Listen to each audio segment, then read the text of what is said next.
Hello again. This coming Monday, a programme will be screened on Channel 4 called Undercover, opposing the far right. It is a collaborative effort between the Guardian newspaper, Hope Not Hate, and Channel 4. In the description to this video, I give a link to a piece from the Guardian, which tells us what this programme will be about. Um, Full disclosure, I might be said to have a horse in this particular race, as I've had dealings with some of those who will be featured in the supposed documentary. To give one example, I've met Ed Sutton, who is famous in some quarters for his views on ethnicity and race, and is mentioned in the Guardian article. Reading the piece about this forthcoming television expose is interesting, and I shall doubtless have more to say about it after it has been broadcast. But already I can see a few problems. The article opens with the following: an international network of race science activists seeking to influence public debate with discredited ideas on race and eugenics. Well, if the ideas really have been discredited, then they can be safely ignored.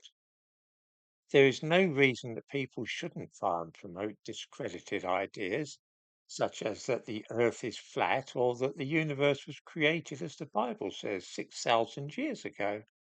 Why shouldn't people be able to promote discredited ideas if they might minds to do so?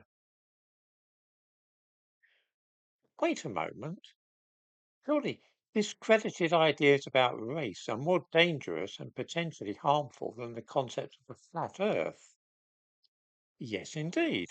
That is quite true.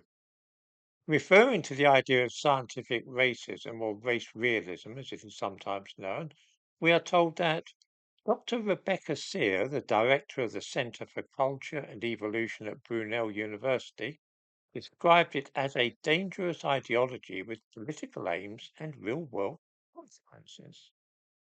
This is both true and horribly misleading.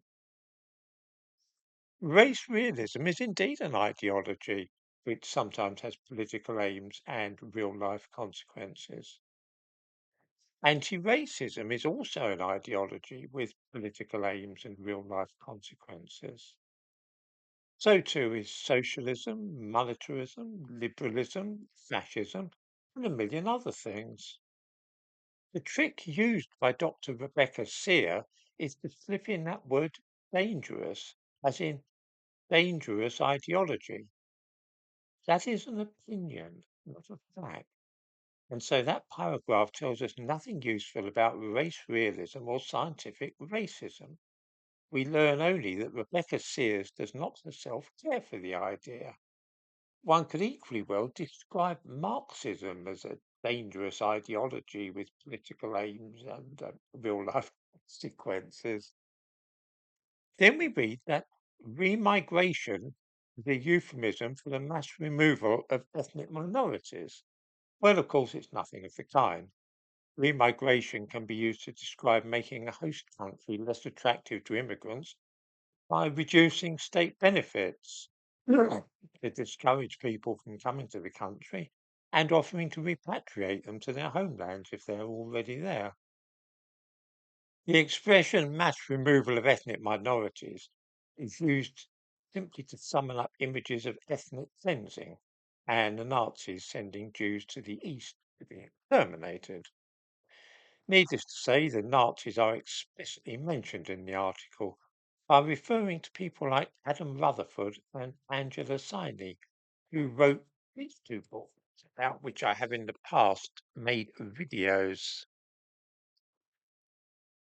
High time, I think, that I repeated the exercise.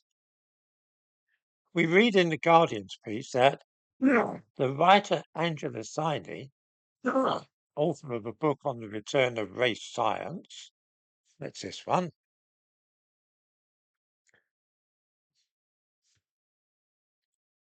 has described how it traces its roots to arguments originally used to defend colonialism and later Nazi eugenics. And Godwin's law kicks in with the mention of the Nazis. Why Nazi eugenics? Eugenics was enormously popular in Britain and the United States too in the 1920s, and also in most of Europe. Why single out Nazi eugenics, unless it is simply to smear the subject and evoke the Holocaust? I'm looking forward to the programme on Monday night, not least because, as I say, I know some of those who will be pilloried and denounced. Who knows? Perhaps it will one day be my turn.